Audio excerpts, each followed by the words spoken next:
Let's talk about national food security act. देखो 2013 में ये एक्ट आया। अब पता है when a common person speaks about national food security act, वो बोलते हैं नेशनल फूड सिक्योरिटी एक्ट में every individual has been insured of 5 kg of food. Every individual नहीं, 66% of India's population has been insured of 5 kg of food grains at 3 rupees, 2 rupees, 1 rupees per kg of rice, wheat and coarse grain respectively। हमें food security act से ये समझ में आता है generally, but food security act is not just this. Food security act is a very comprehensive act. वो बच्चे के पैदा होने से पहले से मरने तक पूरे टाइम के लिए बच्चे के फूड सिक्योरिटी पे ध्यान दे रहे, बच्चे क्या क्या बूढ़े का भी। तो जब मां प्रेग्नेंट है, लैक्टेटिंग मदर, मां प्रेग्नेंट है, प्रेग्नेंट वुमेन के लिए भी न्यूट्रिशन के रिक्वायरमेंट्स है और फाइनेंशियल सपोर्ट के प्रोविजंस है इस एक्ट में। बच्चा पैदा हो गया है तो पहले 6 months तो ब्रेस्ट फीडिंग ही होगी, उसके बाद till up to the age of 6 years जो आंगनवाड़ी सेंटर है वहां पे बच्चों के खाने के लिए इनिशिएटिव्स है। Then 6 to 14 years of age में मिड डे मील स्कीम के इनिशिएटिव्स है। And then we also have national food security act जहां पे 5 kg ऑफ फूड ग्रेन्स मिल रहा है। तो for the entire life cycle the act has provided for what? Provisions to insure effective food security. It's not just क्या कि जो PDS के अंदर हमें मिल रहा है 5 kg of food grain per head, that's not the only thing which is there in national food security act. तो देखो जब मुझे नेशनल फूड सिक्योरिटी एक्ट को बस एक स्कीम की तरह मेंशन करना था तो आई मेंशनड इट, पुराने पिछले टॉपिक में I mentioned it. Under national food security act around 66% of India's population is getting 5 kg of food grains every month at very affordable, or for now at free, without any charges। है ना, अभी वो वाला system है। तो वैसे but जब मुझे question national food security act के प्रोविजंस पे आए, I will have to talk about this life cycle approach properly. Do you understand this? तो national food security act 2013 seeks to provide for food and nutritional security in human life cycle approach by adequate quantity and quality of food at affordable price to people to live a life with dignity and for matters connected therewith and incidental thereto। क्या है salient features? पहला feature है it gives legal entitlement to 75% of rural population and 50% of urban population। तो ये total क्या हो जाता है? Around 66% of the total population होता है for subsidised grains under targeted PDS, for subsidised grain under targeted PDS. अभी don't worry if you don't understand what targeted PDS is, वो अपना नेक्स्ट टॉपिक ही है टारगेटेड पीडीएस वाला, we will talk about it.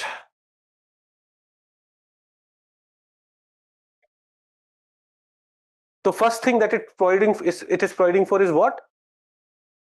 75% of rural population and 50% of urban population will be getting subsidized food grains under targeted PDS। तो targeted PDS में जो गरीब लोगों को हम आइडेंटिफाई करते हैं, actually will talk about priority household and Antyodaya families. वो दो तरह के हाउसहोल्ड्स हैं जिनको 5 kg ऑफ फूड ग्रेन्स पर हेड अवेलेबल कराया जा रहा है एट 3 rupees, 2 rupees, 1 rupees पर kg। This is the most important.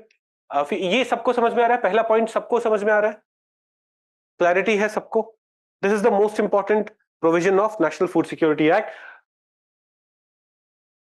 Now it moves from household food entitlement to individual food entitlement। Now what is meant by this? Before National Food Security Act 2013 में National Food Security Act आया, उससे पहले क्या था? PDS तो उससे पहले भी था, मैं आपको बता रहा हूं, मैं बचपन में पीडीएस वाली लाइन में खड़ा हुआ था, तो पीडीएस तो उससे पहले भी था। बट उसमें ना ऐसा होता था every household will get 25 kg of food grain, every household will get 25 kg of food grain. तो वो हाउसहोल्ड बेस्ड अप्रोच था। अब उस हाउसहोल्ड में 10 लोग हैं, उस हाउसहोल्ड में 2 लोग हैं, for 2 people 25 kg may be more than enough, but for 10 people 25 kg may not be enough। तो this act did what? This act moved from household food entitlement to individual. अब क्या बोला है? For every person 5 kg of food grain.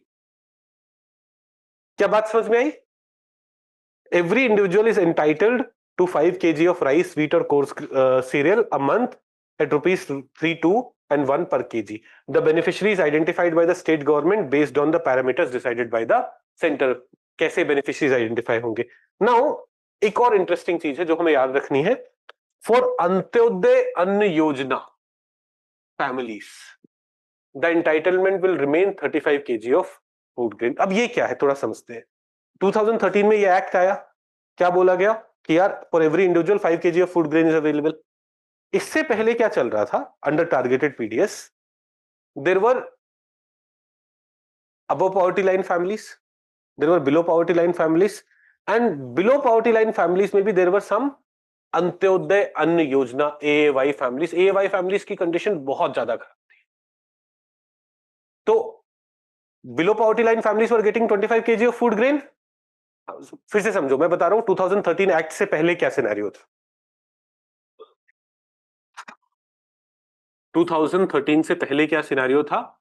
There were above poverty line household, there were below poverty line household, and there were Antyodaya Anna Yojana household. ये above poverty line अच्छी condition, below poverty line गरीब लोग, ये उससे भी खराब हालत है. Now they were supposed to get 25 kg of food grain per household, but they were supposed to get 35 kg of food grain per household. Individual nahi, household. This was the scenario before 2013. So after 2013, when we came up with an individual approach, for every individual 5 kg of food grain is available. Let's say I live in an Antyodaya Anna Yojana family और मेरी family में 4 ही लोग हैं. So before 2013 I was getting 35 kg of food grain. After 2013 I would have got only 20 kg of food grain. तो government set की नहीं, for Antyodaya Anna Yojana family there 35 kg of supply would be maintained, even if 2 लोग हैं, 3 लोग हैं, 4 लोग हैं. When the number of people become more than 7 तो they can get more, but otherwise Antyodaya Anna Yojana family will keep getting this. तो entitlement for Antyodaya Anna Yojana will remain at 35 kg per household. Then for pregnant and lactating mothers, अभी आप पैदा नहीं हुए हो फिर भी आपका ध्यान रखा जा रहा है, आपकी फूड सिक्योरिटी का ध्यान रखा जा रहा है. For pregnant and lactating mother the act provides for free meal at local anganwadi during pregnancy and up to 6 months after the child's birth. जब तक ब्रेस्ट फीडिंग हो रही है तो मदर को अच्छा खाना मिलेगा, तभी तो बच्चे को अच्छा मिल्क मिलेगा. As well as maternity benefit of ₹6,000 in installment. 2013 act ने यह भी बोला था कि जो women are not covered by maternity benefit act, जो फॉर्मल सेक्टर में काम नहीं कर रही हैं, उनको क्या मिल सकता है? ₹6,000 का कॉम्पनसेशन भी दिया जाएगा when they are pregnant, so that they will be able to get right food.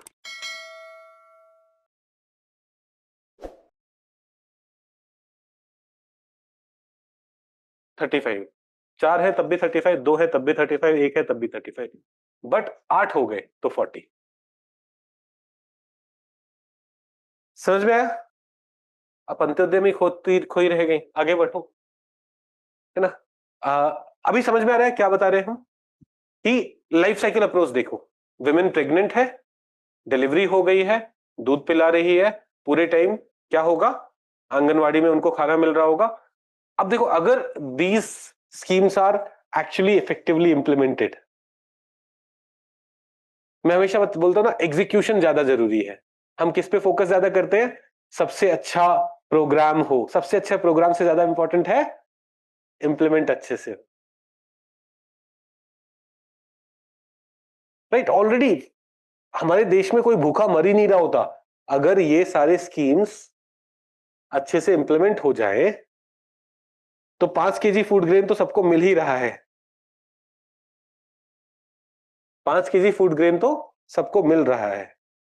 No, तो it's like 1.6 around 150 gram of food grains every day.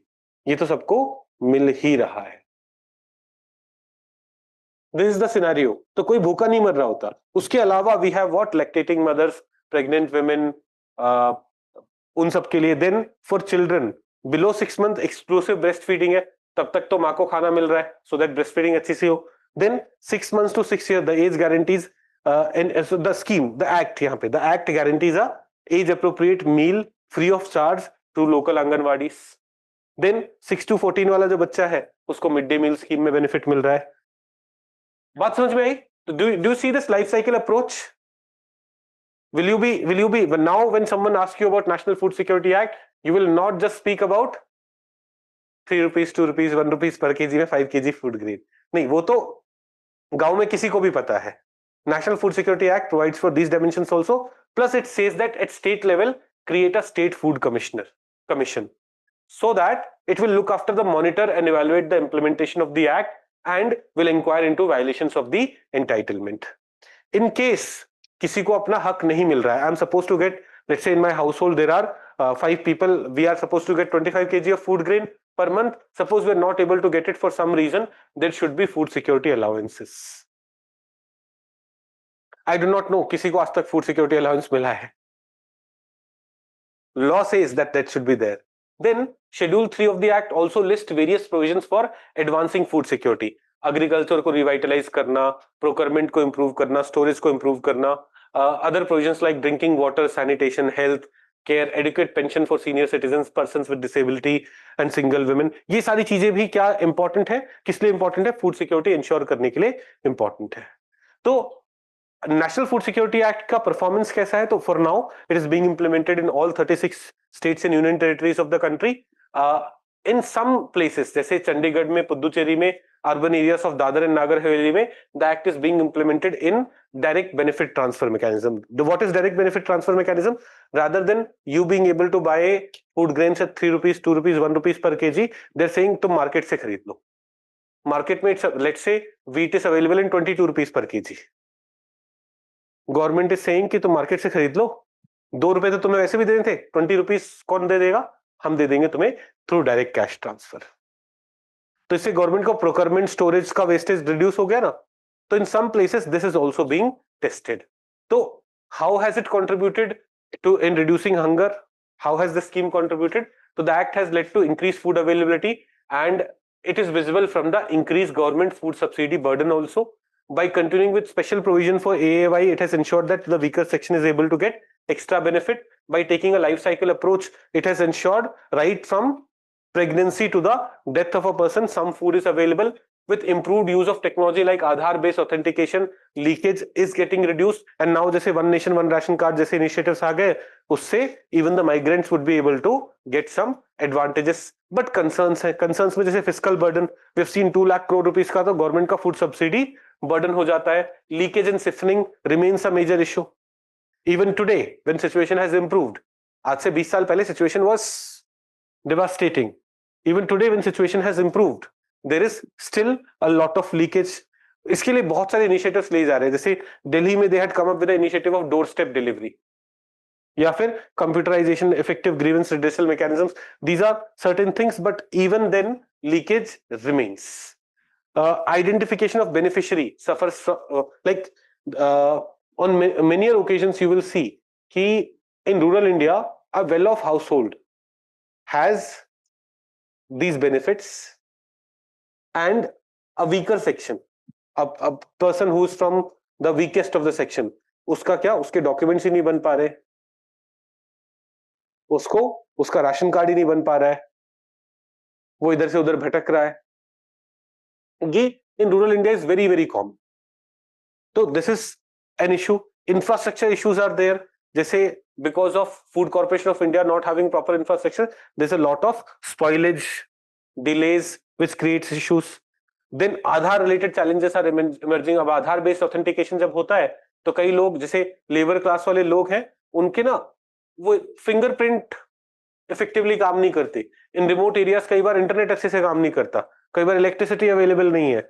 All these things are also hampering food security. Then there are socio-cultural factors जो मैंने already आपको बताया कि caste-based discrimination, caste-based differences makes it very difficult for me to go to fair price shop and get food grains from there.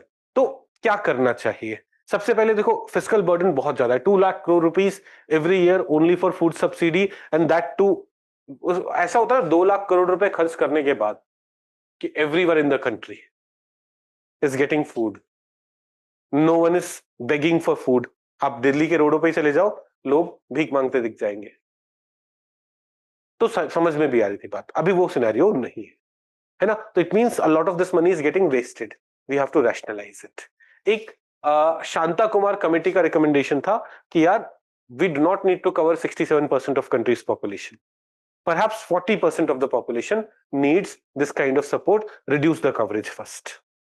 Second, we need to go for better identification and we should follow what is known as exclusion approach. अभी हम ना inclusion approach follow करते हैं कि जो जो BPL है उन सबको राशन कार्ड मिलेगा, दिल भी वी आर सेइंग कि एक्सक्लूजन अप्रोच फॉलो करना चाहिए। एक्सक्लूजन अप्रोच क्या है? Exclusion approach, let's say this is the village, all of you are covered under PDS और all of you are covered under NFSA, but let us exclude people. Exclude कैसे? अच्छा तुम्हारा इतना बड़ा घर है, तुम एक्सक्लूडेड हो, तुम्हारी इतनी इनकम है, तुम एक्सक्लूडेड हो। इससे ना कोई एक गरीब आदमी जिसके जो रह गया, he would not get excluded, he for sure is covered.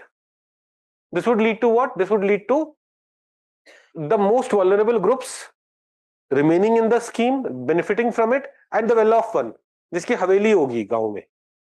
होता है ऐसे, गांव का जो सबसे रुतबेदार आदमी होगा, उसका बहुत पैसा होगा, बड़े घर होंगे, 4-4 गाड़ियां खड़ी होंगी, ऐसा होता है।